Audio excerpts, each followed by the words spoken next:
Hopefully we can see your faces. Thanks for joining us today. Hi, everyone. It's all your fans back. I see that Arsenal kit looks good. What did you say? Someone's wearing an Arsenal kit. It looks I really think I actually saw her tweet or Instagram or something about that. I think she did it just for you. Making sure everybody's in here, and then we can get started. All right. And I'm just gonna record real fast. I think that's everybody. Thanks for joining us, everyone. All right. So thanks for joining us, everyone, for our third episode of Passion for Success by Sarah's Platinum to help empower women through knowledge. And today's topic is persistence. And, when I was thinking about all these different topics, the first person to come to mind was Becky Sauerbrunn. So thanks for joining us today, Becky. We had the amazing opportunity to start playing together in 2008. That was your first cap, and then all the way to 2013. And I always admired your patience and your persistence. You're one of the smartest players that I've ever played with. Your ability to read the game, to intercept passes, and come up with big time tackles. And so for that, we wanted to learn a little bit more about you today. Obviously, all your hard work is definitely showing in the fact that you are a 2-time World Cup champion. How cool is that? And you have a silver as well, just racking up all the medals. Let's throw in a gold medal in 2012. And then, obviously you're playing the NWSL, played at UVA, playing for the Portland Thorns. So I know that your persistence probably started when you were pretty young, and you grew up with 2 brothers. So what was it like growing up with them? So first off, thank you for that intro. That was lovely. My brothers, Grant and Adam, they're like 7 years and 4 years older than me. So I was very much like the baby girl of the family. And that's a pretty big age difference. And so I just wanted to do whatever they were doing. And obviously I was very young for a lot of it and I wasn't allowed to. But the few times that I actually got to like participate in whatever they were doing, whether it was like roller hockey or they were doing karate or anything, like I just had to be a part of it. And probably to my detriment, because I have a lot of bad things would happen to me. I have a lot of stitches on my face from things that like happened playing with my brothers, but just learning like how to basically survive hanging out with my brothers. Obviously they're bigger, they were stronger, so for me like I had to be a little bit smarter, and so I have to really learn like how do I hang out with these guys without getting hurt every single time. And so that was kind of my first introductory moment to like, okay, if I'm outclassed by someone's physicality, like how do I neutralize that? And so it became almost like a strategy game for me. Like, how do I do this? What do I need to make sure that I'm ready and prepared for it? What can I see in advance? And so it's awesome growing up with them. I think I give a lot of credit to them for like building up my mental toughness as well as my physical toughness. I had a brother that was 18 months younger than me. We would have backyard battles every single day. So I just said, I'm tough because of him. Oh, so sure. how did your brothers impact your athletic career? I mean, I would say like what I just told you with the physical and the mental, but I would also say that I didn't realize it at the time, but they were actually very supportive of me throughout my career. And we've never been the most demonstrative family, but I've realized in my older age that my brothers care immensely for me and are very proud of me. And I think learning that as I've gotten older just kind of has given me such a bolster. Like, I think having a support system and a strong support system throughout any career is instrumental to your success, because you always need to have that foundation, and they're part of that foundation for me. Becky, you're so smooth on the ball. So what do you attribute your technical ability to? Thank you. I would contribute that to hours just in my backyard, and obviously sometimes my brothers wouldn't let me play with them, so it was just me and the ball and any sort of obstacle I could throw out on the ground. So I was dribbling through like lawn chairs or around trees, or just finding different ways to play with the ball and just get comfortable with it. And I think I'm also really fortunate that I grew up and played for a club team in St. Louis that really prized keeping the ball on the ground. And so much of our sessions, ball work, passing patterns, things like that. And so JP Marine, I think, was really instrumental in me in kind of getting that feel for the ball. Oh yeah, I remember JB Marine being from Cincinnati. We had to Yeah. go up against him a lot, and I always was so impressed with the technical ability of every single one of the players that came out of not only St. Louis but of that group of players. You know, you think about Lori Kolupny and yourself. I mean, they really do a really nice job. So you ended up playing at UVA, and then your sophomore year, you ended up taking that year off to go play with was it the U19 national team?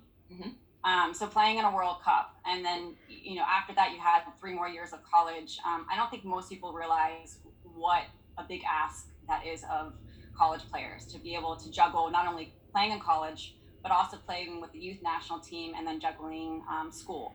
So just talk about kind of how you were able to juggle all those things at the same time.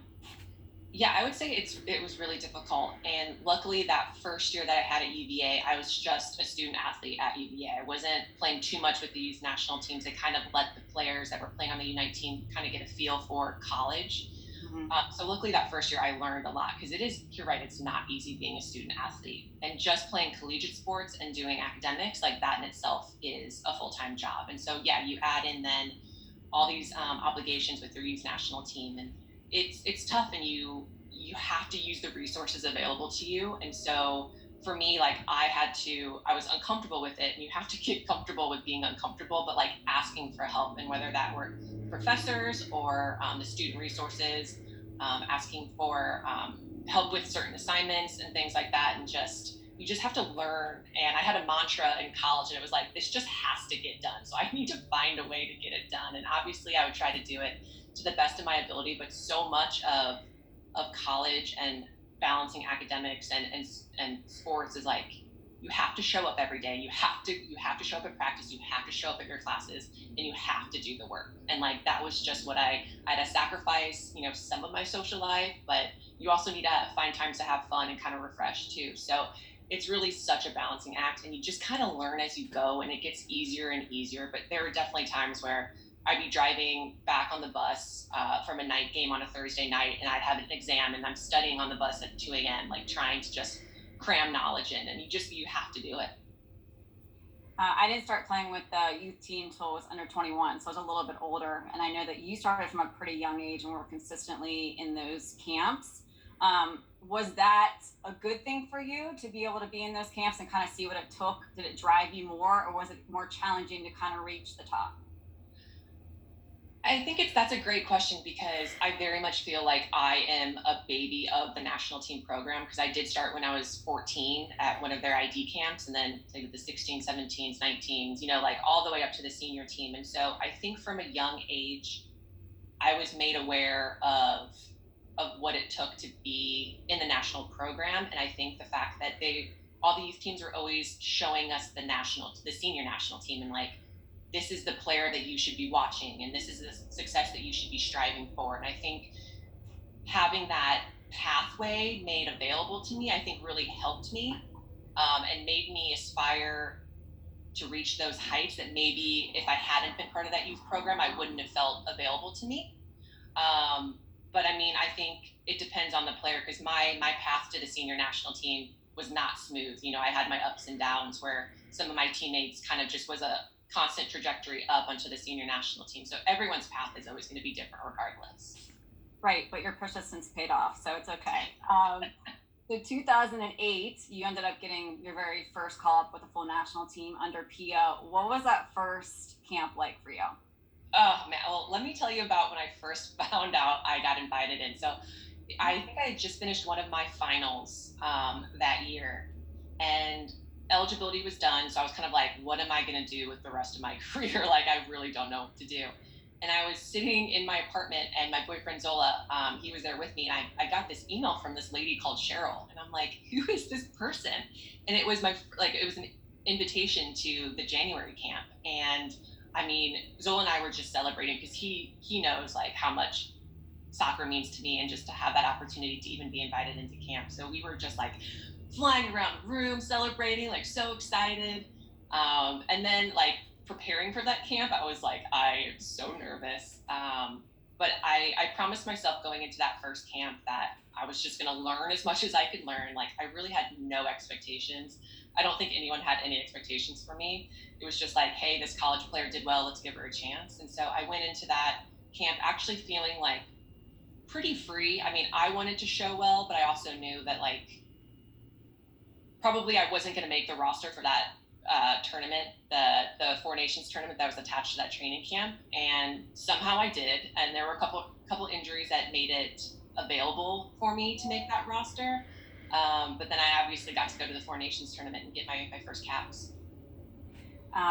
2008, then you take a little hiatus, right? And you're playing with the youth national team, you're getting some experience, and then you finally get called back in 2010. And as we know, Pia did not like to change up her starting lineup very often. So she was very consistent with who was playing. So at that point, you were the third center back, right? What is something that you're working on right now to still kind of improve your game? A lot of things. I think to be on the senior national team, I think you have to have one thing that really makes you special. And I think you can never lose sight of what makes you special, but you also need to fill in all those other aspects of your game. And so, Mitzi, you know better than I that Pia loved the long ball. So for those 2 years that I was not with the senior national team, like I was hitting a lot of long balls and just trying to get more and more comfortable and adding that tool to my toolkit. And so that's something that I'm still always working on, because I think for me, I have that close game down. Like I can find my midfielders, I can find my defenders, but to be able to open the game up more and to make more available to me, hitting that long ball consistently on both feet, like I think that's opened a lot for my game. And so even though I don't do it as much as others, like I still want to be able to have that. And so I still very much focus on different types of long balls, different textures, different, am I, clipping it underneath? Am I really driving it? What kind of spin am I putting on it? So there's just so many ways that you can hit a long ball. So always trying to master it, and it's still not even close, but that's okay. That's not true at all. I'm giving you some credit right now because you and I, when I lived in St. Louis, we would go out and we would work on those long balls, and you have improved so much. I mean, you have such a complete game now. When you were in that position where you weren't getting any looks, right, and you weren't getting an opportunity to play, I know at times it had to be frustrating. So, what was kind of your mindset to be able to get through that moment when Pia's not giving you any looks? Yeah, it was frustrating. And to me, it was, I have to make a decision. Am I going to let the frustration win over, or am I going to have, more positive feelings? And so it was, what could I control? And so every single day I made sure that I showed up, I was focused, I had a good attitude, and I was going to work and show everyone, including Pia, that should Rachel or Christy, the two starting center backs, should they ever falter, or, didn't want them ever to get injured, but if anyone ever got injured or a red card, that I was going to be ready and I was going to make the most of that opportunity. And so that was my mindset. Like, obviously, very frustrated. There were times where, sure, I would cry in the bathroom in our hotel to make sure no one saw it. But I just made sure my mantra was like, be ready, because opportunities in soccer always arise. And it's the people that take those chances and make the most out of them that really kind of start soaring. Well, you got this great opportunity in 2011 during the World Cup to get that start against France, and you played awesome. But of course, Pia's going to go back to Old Faithful, right? And puts Rachel back in that next game. So, what is your thinking that helped you kind of to get through that at that moment? Yeah, I mean, you're right. We kind of knew she was always going to revert back to that. So I had that already in my mind that that was a possibility. And so after the World Cup, going into the Olympics, I was going to give it like a real try to break into that starting lineup. And obviously it still didn't happen. But I was getting to the point where I was feeling very good about how I was playing and how I was training, and when I was getting minutes, I felt really positive about that. And so I knew that if it were going to be Pia, if it was going to be a different coach, like someone was going to appreciate what I was giving on the field every single day. And then when Pia decided to leave and Tom Sermani came in, like that was just a fresh start, and everyone kind of started from zero and was evaluated at the same level. And he appreciated what I brought, and so he started starting me. And so it took a long time, and I think Pia always appreciated what I brought, but it was just not in our plans, and that's out of my control. And so as much as it sucks, you just kind of have to find the good and just make sure you're ready. Yeah, I'm sure that maybe a lot of people that didn't see you play back then even realize that you went through those struggles. So players right now that feel like they're giving it their all and they are out there and they're showing and they're still not getting a sniff, what's your advice to them? I would say you just have to keep going, and you never know who's watching. That's like the wild thing about soccer. There are just eyes everywhere. And for me, like I think about certain games, playing in the WPS or the NWSL, and just making sure that I was having as complete a game as possible, and then finding out afterwards, like, hey, the national team coach was watching that game and they noticed you. Like, you just never know. And so showing up every single day and bringing it every single day, like, good things will happen. There will be an opportunity for you. You just have to trust that it'll happen. Well, there was a change of guard twice, and you got your opportunity, and you've never looked back. And so, what's it like for you when you get this opportunity in 2015, and you're playing in the World Cup, and you come up in huge moments? What does that feel like for you to be able to do that for your team?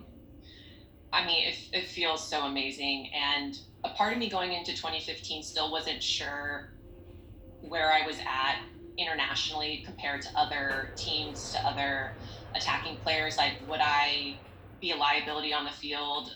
Would I hold my own? And so, a lot of how I was motivating myself was like, you just do this for the team. Like, you have to give everything for the team so that you are not the reason this team is not successful. And so, for me to come up big, I was really relieved, but I was also really, really proud of myself for showing up in moments that were really scary, like going out on that field with, 30,000 people watching you in the stands and millions at home. Like, it's scary. And I think it takes a lot of bravery to show up every single game and face that and have to do that again and again and again, and through your mistakes, and through your successes, but to keep showing up every single time, like that's something I'm really proud of. Winning's really special, but what it kind of mean for you personally to be able to contribute in such a big role in that win in 2015?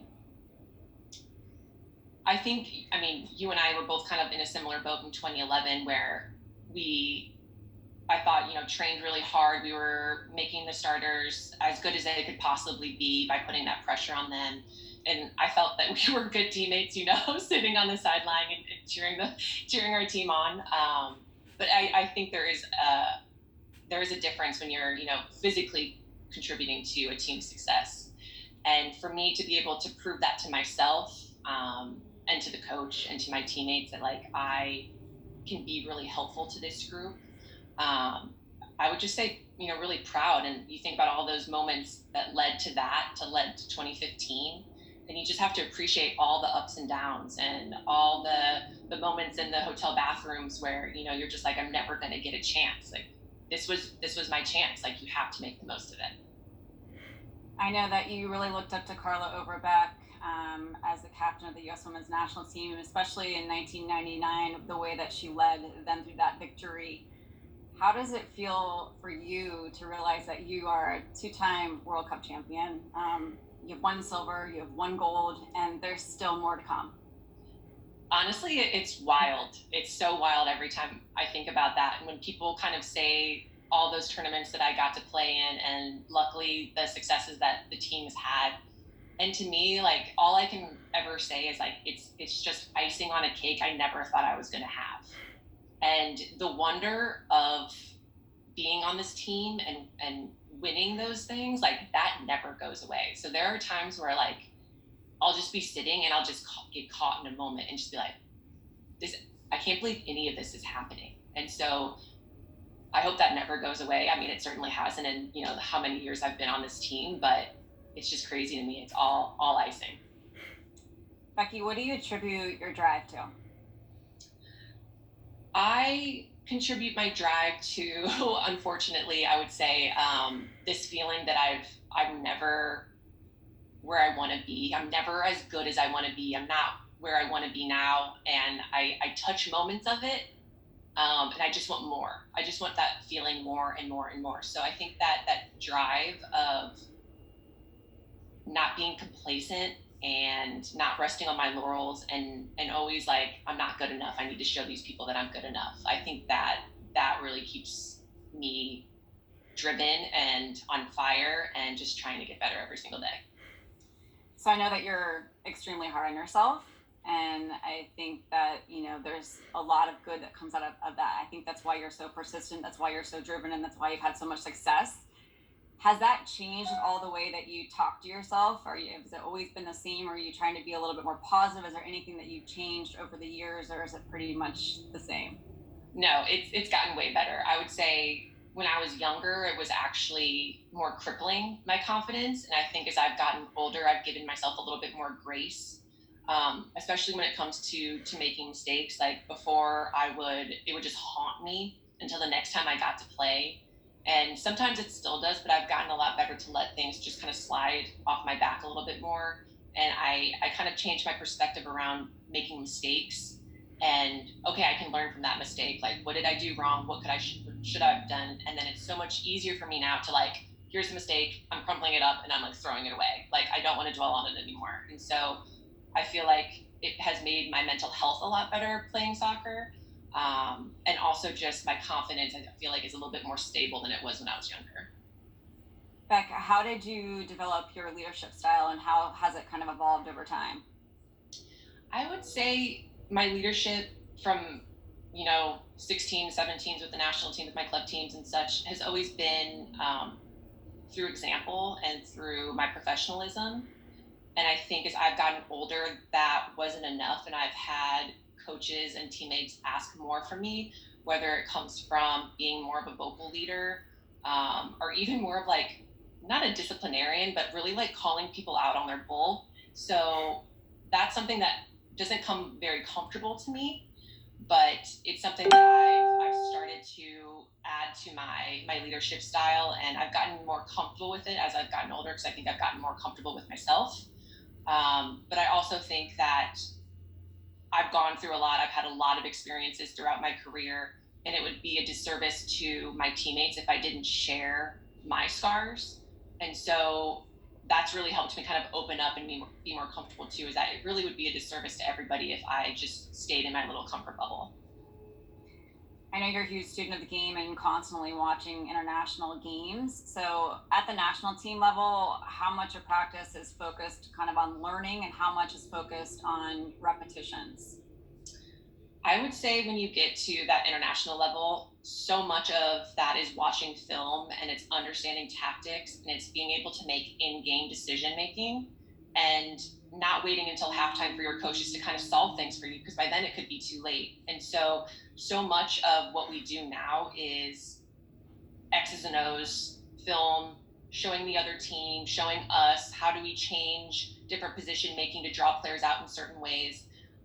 And so really it's learning the game and learning and adjusting in the fly, which is really difficult because you've got all these players on the field thinking different things. And so how you get everyone on the same page, doing the right thing, that's probably the most difficult thing and we spend the most time on it.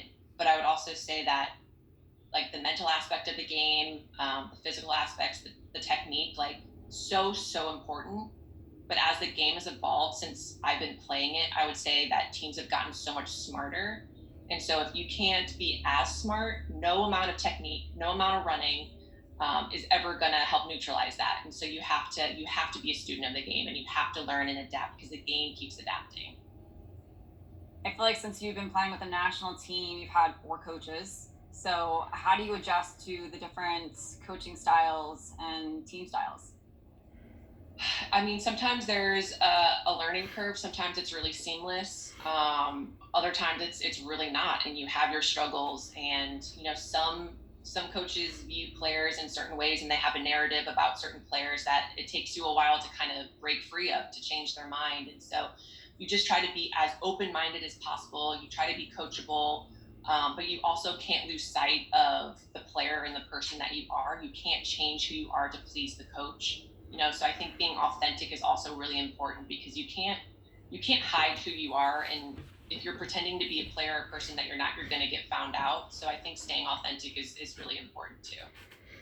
I love that answer, and it kind of goes with the question that I'm about to ask you, because I know that you looked up to Carla over Beth. And then in the youth national teams, they have you watch whoever was playing your position, right? So you might have, at that time, who were those players that you were trying to emulate? Carla was a big one. You've got Fawcett, Margraf. So you have, Chris Yarampone. So definitely these legendary center backs that I got to watch. And I was really lucky in 1999. I went to Chicago and watched the U.S. team play. And that's when seeing Carla play in person, it was almost like her leadership was like tangible. Like you could just see it on the field, and just the way that she was organizing and communicating, and like people were just doing it, and it just seemed so easy, and you could tell that she commanded so much respect, that it was hard not to see that and just be like, I need to know what that feels like. I really want to like aspire and emulate that person. What's your ultimate goal right now? My ultimate goal right now, I would say, is to win the Olympics. Should we have it, fingers crossed. No team has ever done the World Cup and the Olympics back to back like that, and so I think it'd be really great for this team to kind of break that. And so I would say it would be my ultimate goal, is to be on that team, and to be on that team that wins. And my last question for you is, what are you really passionate about right now? Outside of soccer? Outside of soccer. So much. It's no secret that we're fighting a pretty public fight for equal pay, and so I'm part of that kind of committee that's really involved with that lawsuit. I'm really involved with our Players Association and the things that we're trying to do there, which goes beyond equal pay. We're trying to do a lot, and we have high hopes for our Players Association and the impact that we can have on the soccer world, but also for women. And so I would say that's something. And then just, you see all the racial injustice happening in the world right now, and trying to be an ally and to educate myself and to learn and to use my platform in whatever way I can to further that message and to help make change. So I would say those are things that I'm really passionate about. Well, you are a true inspiration, Becky, and it's been so fun to play with you and to watch you continue to grow as a player. And we're all rooting you on. We hope that the NWSL, you get an opportunity to play with the Portland Thorns and be in that atmosphere, and that you win that gold medal. So we'll be rooting you on. Thanks for joining us today. Thanks, Mitzi. I was trying to see if there's any more questions. Someone did ask, how has your time been with Portland so far? It's been great. Obviously, weird, terrible circumstances with COVID. The fact that we got to phase into like individual training at the stadium, and then into small groups, and then into team, it was really great. And Mark Parsons, the coach, he was emphasizing a lot about team culture, which I hadn't really had a professional coach that really wanted to foster such a strong team culture. So we focused a lot on that. We had a lot of Zoom calls, getting to know one another, kind of putting in these tenets of what it was going to mean to be a Portland Thorn player. And so really great. Obviously, I got injured in Utah, so I didn't get to play as much as I wanted to, but it was so fun watching them and knowing how strong the chemistry was. And then finally seeing that kind of fortitude on the field, and their perseverance in beating North Carolina in the quarters. Like, no one really thought we were going to be able to do that, but we did. So it's been really great, and I'm really looking forward to getting back with them. Yeah, that was awesome. How did you feel about the success of the Challenge Cup? I'm so proud, because honestly, so much work went in behind the scenes to make sure that people felt safe, that there were actually protocols in place that would make us safe.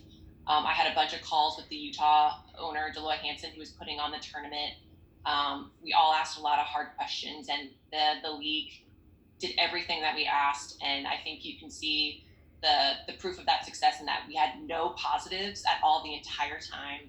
All the games went off without a hitch. Like, yeah, there were certain injuries because we were had been off for like 6 months before the tournament, but I would say like the quality of the game, so good. Like it was, I can't, watching the NBA and all the other sports that have come back that are struggling with some of these positives, like I really wish they would look towards the NWSL and what they did, and ask the leaders of the NWSL like how they got this tournament to go and to be successful, because honestly, like it was pretty amazing. Beck, how do you keep your motivation and positive attitude during quarantine? That's a great question. That is a great question.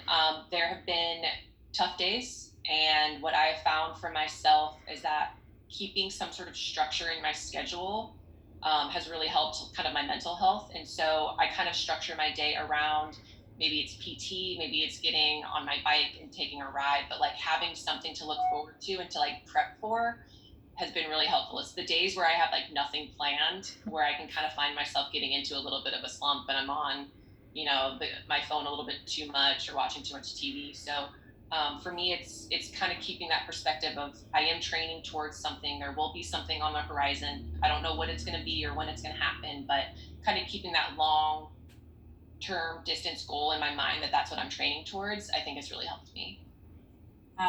You'll like this one. Any good book recommendations? Oh man. Well, you know me, I'm the epic fantasy sci-fi person, and so if you haven't read the Game of Thrones, if you haven't read the Golden Compass trilogy, the Gentleman Bastards, that's a good one. So I mean, there's just so many. So any of those three are one of my all times right now. Last question, and then we'll let you go. Are you excited for the 2 new expansion teams? I am. I think it's a testament to the league that we're, garnering interest from these other cities, and so I think also the introduction of Los Angeles 2 years from now. So I think it's just a great sign for the league that we're expanding, and there's just so many great soccer players in the U.S. and to give them a platform to play and to show what they've got, I think it's just going to benefit all of us. And so I'm really excited for all these teams. Me too. Well, we look forward to seeing you back on the field, Becky. Get healthy. Thank you, everybody who joined us today. You're a true inspiration, and tell Zola always said hi. Will do. Thank you all for signing on for this. I really appreciate it. Thanks, guys. See you back. Bye, Mitzi.